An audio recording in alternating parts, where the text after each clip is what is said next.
Mr. Deputy President, Your Ladyship, Chief Justice of the Republic of Kenya and President of the Supreme Court, Prime Cabinet Secretary, DCJ, our Attorney General, the Director of Public Prosecutions, Justices of the Supreme Court, Justice William Mutunga, Chief Justice Emeritus, Justice Maraka, Chief Justice Emeritus, Madam Nancy Barasa, distinguished ladies and gentlemen, good morning. I'm Jambo.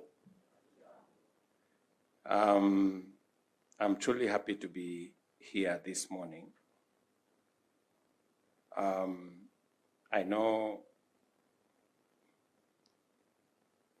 you have convened this meeting, as was explained to us, to reflect about 12 years and to listen to stakeholders, people who are affected by your decisions, people who,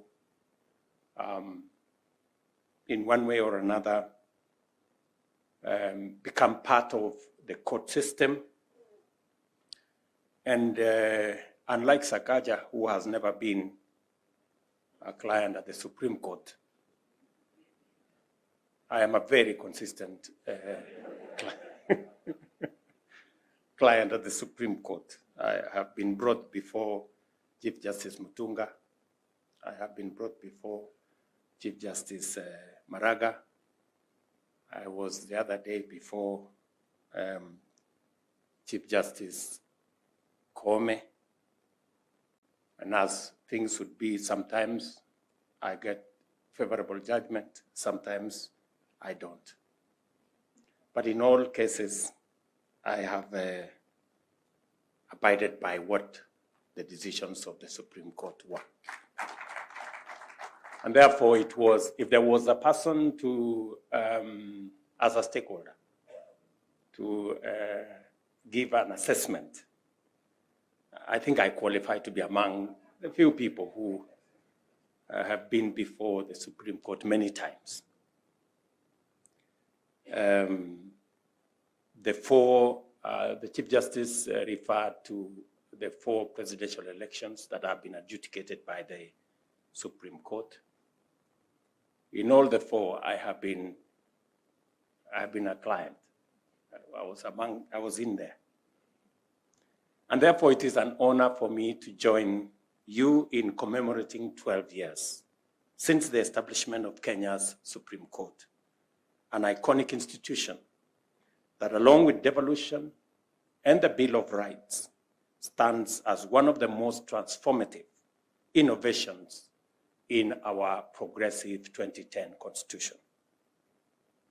As Kenya's apex judicial body, the Supreme Court is entrusted with the sacrosanct mandate to uphold and promote the purpose and principles of our constitutional order. By virtue of its unique complement of exclusive, original, appellate, and advisory jurisdictions, it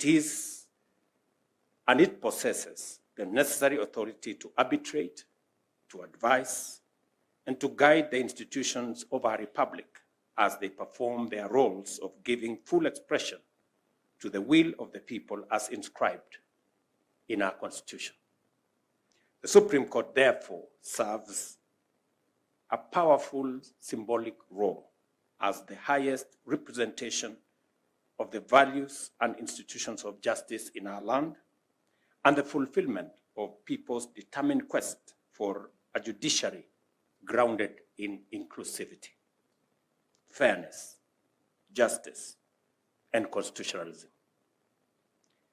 It was designed not merely to interpret law, but also to resolutely underwrite and defend justice for all Kenyans.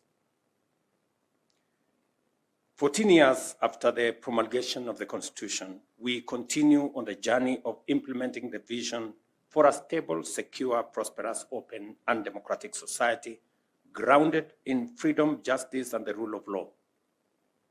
And central to this monumental endeavor is the Supreme Court, which has guided the judiciary in orienting the national ideology towards the legitimate pursuit of every aspiration and resisting the temptation to compromise our values for the illusion of political expediency, however well-meaning. 12 years after its establishment, it is difficult for us to imagine how the Republic of Kenya existed for many decades without a Supreme Court. It has helped us reject the many false dichotomies that once constrained our policies and politics, including the belief that freedom must be sacrificed for security and that democracy and stability are mutually exclusive, or that sustainable development is the monopoly of the centralized government. You've heard Sakaja speak very eloquently about what the Supreme Court has done on matters devolution. It is therefore fitting that this conference invites us to reflect on the Supreme Court's jurisprudence over the past 12 years. In doing so, we recognize both successes and areas for critique as we consider the court's evolution, its impact on Kenya's constitutional landscape, and its commitment to protecting the rights and aspirations of all Kenyans. True to the court's philosophy, bold honesty is the best policy, and this occasion calls us to reflect candidly on its journey, progress, challenges, and impact. To appreciate the achievement represented by the Supreme Court's creation, we must revisit the hard lessons of the 2007 presidential election crisis. That crisis exposed deep-seated systemic failures and a profound erosion of public trust in our electoral and judicial processes, fracturing the people's trust in the rule of law. Consequently, a disputed election outcome triggered underlying conflicts that nearly drove the nation to the brink of almost total collapse. It was realized then that rebuilding trust and restoring faith in the rule of law was indispensable, and that a credible, authoritative mechanism for resolving presidential election disputes was the only way to prevent elections from threatening rather than renewing our nationhood. The 2010 Constitution, therefore, established the Supreme Court as a unique institution with hybrid jurisdiction, symbolizing its special status.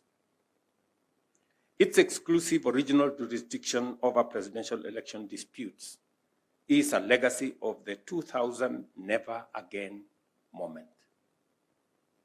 Its hybrid appellate jurisdiction, which depends on the existence of a unique issue deserving authoritative determination by the court, aims to restore confidence in the judiciary, while its advisory mandate enables state organs and county governments to seek authoritative guidance on best practice for policy formulation and also policy implementation.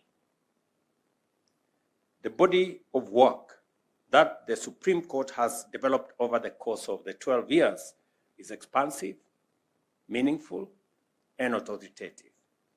It would be tedious for me to dissect all of the outputs today, and in any event, my very able Attorney General is here to do that for me at a later occasion. Suffice it to say, the court's jurisprudence demonstrates its capacity to address complex issues, clarify the law, stabilize policy, and meet the expectations of the people of Kenya. There is no doubt that the Supreme Court has not been short of critics during the past 12 years. Its decisions have been and will be debated and dissected vigorously, and in a number of cases, disagreements will linger for long. Nevertheless, it would be unduly pessimistic to overlook the court's clear efforts to interpret the Constitution with wisdom, reinforcing pillars of democracy, justice, equality, freedom, good governance, accountability, and the rule of law in a very robust way with immense clarity. Sometimes citizens, including myself agree. Sometimes we don't. But we are bound to respect. It has pronounced itself on a broad range of pertinent issues across legal landscape, and in so doing, entrenched certain principles and values as non-negotiable procedural and substantive elements of good policy.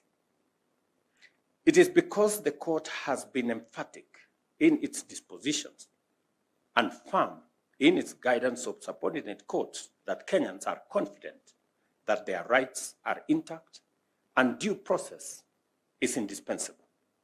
In turn, this confidence has fostered courage, openness, and vigor in our society, values the Constitution envisioned for the Supreme Court and the judiciary in terms of being faithful to what the Constitution expected of the judiciary. We can confidently say you have passed the mark. It is therefore quite fair to say that the court has stood as a faithful custodian of our Constitution, a defender of fundamental rights, and a pillar of democracy. Its sustained capacity to resolve complex constitutional matters remains critical to our nation's institutional vitality now and going into the future. Even as we celebrate the court's achievements, we must recognize that there remains some way to go for us to reach the Constitution's promised land, that the pursuit of justice is unending, and that as long as we are free and a democratic nation, competition and disagreement will require resolution. And therefore, you must always be present, alive, with clarity to resolve. The Supreme Court must continue to evolve, maintain ideological clarity, intellectual rigor, and remain connected to the lived experiences of all Kenyans. A forward-thinking, innovative, and responsive court is essential for addressing the complex challenges of our time. Allow me to just say something in that context, especially on the paragraph I've just elaborated, that we live in a very dynamic world. And it's not always that I find an occasion where I am before the Chief Justice, DCJ, or the justices of the Supreme Court. And as a citizen, to try and, speak to some of the issues that sometimes, engage my mind. And one of the issues that I would want to say is, in this complex and dynamic space, and as was said very ably by the Chief Justice, where you have social media, you have, all manner of pressures, sometimes from anonymous people, anonymous, characters, and let me not abuse it. People, anonymous, people who nobody knows what is their push. What happens, for example, with a government that has been elected on the basis of a manifesto? What is the place of a manifesto? A program that has been voted for by millions of Kenyans alongside a candidate and a party. what weight does the court put whenever there is a challenge on a manifesto? I would want to invite the court to think about it. How do you respond to litigants, individuals, that challenge a policy and a manifesto position canvassed among the citizens of Kenya, voted by the people of Kenya? And how do we use the place of manifesto to remove politics of personalities and instead try to, consolidate the place of politics that is around a program, a policy, an agenda? How does the court help us to consolidate the place of getting away politics from being about personalities, or sometimes even about ethnicity, and taking it to the realm of issues, policies, programs? And how do we work together to make sure that we consolidate the place of a development trajectory, a program, a national program, backstopped by the people of Kenya through an election and rolled out by an elected government? And sometimes, as was said again by my younger brother Sakaja, if you have a program canvassed by a political party, a government, being rolled out, and sometimes it's not populist. Sometimes, as politicians, you have to balance between being popular and doing the right thing. Sometimes they don't go together. And then you sacrifice your political capital to do the right thing. But then the court on the other side decides to be popular and undermine the agenda that you have. And allow me, Madam Chief Justice, to appear before you on this matter. And I hope I am not abusing the court process, on this matter. I'm just trying to, in a very simple way, to put my thoughts across so that, maybe the court can apply its mind to it and help us, chart this course as Kenyans. Because it's me today, it's somebody else tomorrow, it's the next person the next day. And we all must think about this. So that particular matter is sometimes is a matter that informs some of the things that we do. And I am a layman, but we're told that the court also makes decisions. Sometimes they have to factor in public interest.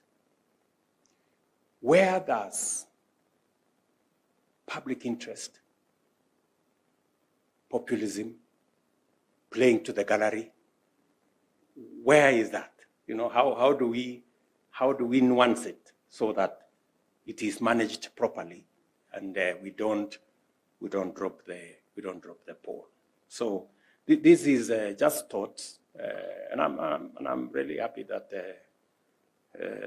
Madam Chief Justice has said it clearly that we need to consult more, as institutions. What has become clear during the course of constitutional implementation and in the life of the Supreme Court is that, notwithstanding the principle of separation of powers and the need for checks and balances, cooperation between organs of government and among state institutions is necessary, is also desirable, and this is for the promotion of national interest and constitutionalism. And that brings me again to the matter that was canvassed by my deputy here.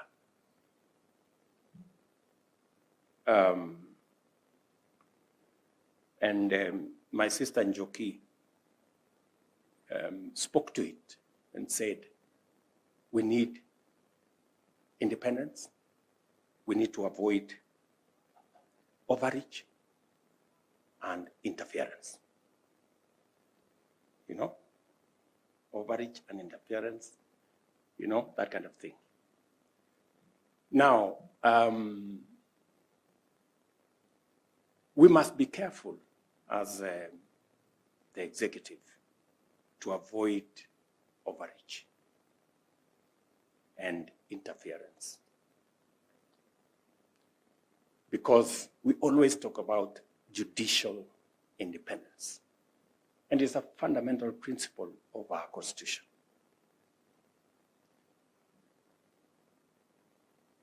And there's a remedy for executive overreach, because the judiciary will do something about it. But what happens when we have judicial overreach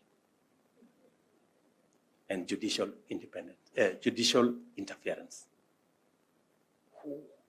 Who will help us to resolve it? You know, I know this, and I hope I'm not making difficult things here. I'm just asking myself as a layman, and maybe I now have a good deputy, a professor. Maybe he'll help educate me when we have some time. But again, I would really want to ask ourselves, and so that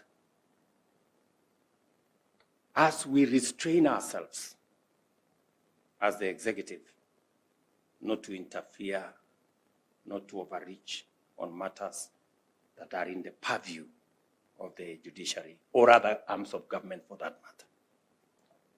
I think there is an equally very high responsibility on the part of the judiciary to restrain itself, and I think the Chief Justice here said so, to restrain itself on matters that are in the purview of other arms of government, so that we can have the committee of working together and the interdependence while respecting our independence or the independence of other arms of government.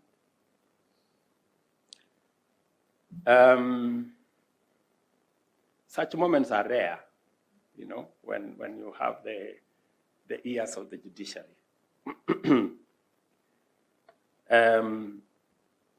I think I have said the three things that I really wanted, just as a citizen, to, you know, juggle the minds of our judicial leaders and judicial officers, so that we can work together in this space. Effective collaboration, this is what I'm talking about, in the national interest. And you heard my deputy say, you know, there is public interest, which sometimes is about maybe what the social media has said.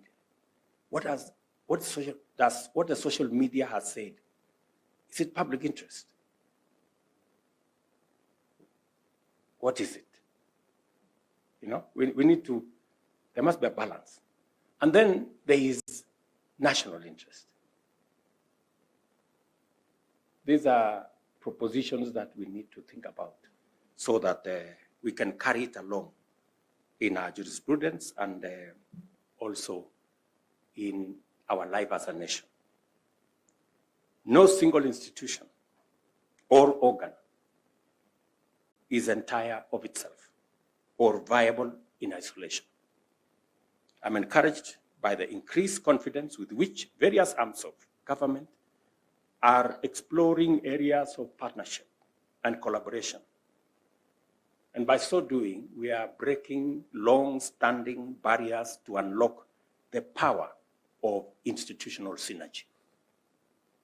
There's a lot that we can achieve through institutional synergy, finding ways that we can make all the institutions work. And I agree with the Chief Justice that we must build strong institutions that can withstand even weaknesses of individuals. That sometimes, because we are human, sometimes individuals may be weak, but if you have strong institutions, they can even carry weak people across or stop tyrants also. Strong institutions can stop rogue people from also taking advantage of the system. And as we have consistently and repeatedly demonstrated, such partnerships are beneficial when pursued transparently and in public interest. Through this approach, the executive has found opportunity to engage the legislature and judiciary over the national budget, and also to support the expansion of judiciary's infrastructure, among other consultative endeavors. And today morning, we had a conversation with the Chief Justice and the leadership of the judiciary on some of the aspects of modernization of our judiciary. And I must say, with a lot of clarity, that the judiciary has been phenomenal in its application of technology to deliver on its mandate. They have done a very commendable job. That e-filing and making sure that even decisions can be made online has really enhanced the efficiency of the judiciary. And the rest of government need to come along.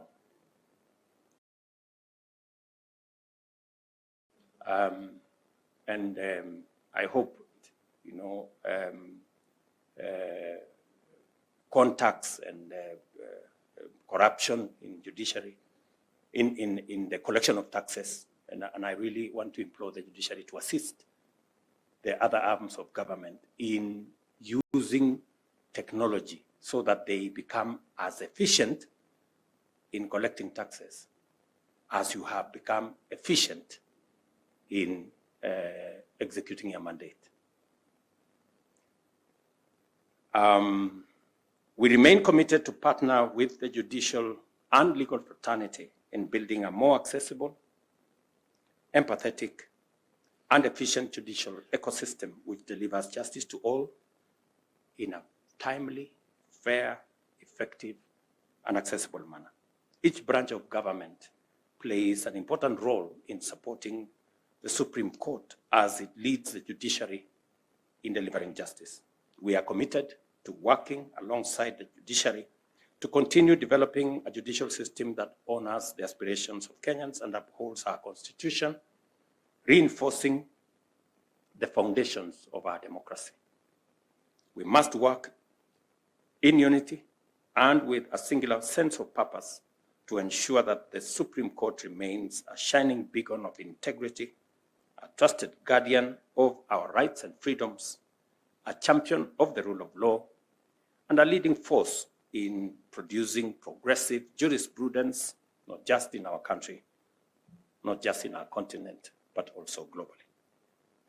Beyond serving as the ultimate arbiter, the Supreme Court is a driver of national development. Its decisions shape our institutional framework, define our socio-economic landscape, and guide our path towards an equitable society where justice underpins our development. And I would implore us as we make decisions, we must keep this society equitable, Kenya equitable. The Constitution demands of us in Article 43 on economic and social rights. How do we bend backwards to carry everybody on matters health, on matters housing, water, and access to to public services. How do we make sure that we leave nobody behind? I think as we make those decisions, whether in our judiciary or in our executive or even in the legislature, we must keep an equitable Kenya in our thinking.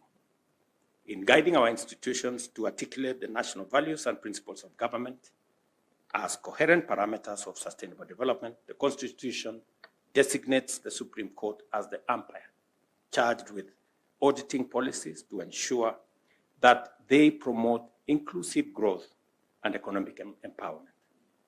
When it supports access to essentials like health, housing, and education, it strengthens the foundation for inclusive policies that uplift communities and break poverty cycles. As recognized and amplified by the Supreme Court itself, the greatness of our nation is based on fidelity to the Constitution and the rule of law. Our commitment to constitutionalism and the rule of law is the bedrock of Kenya's quest for prosperity.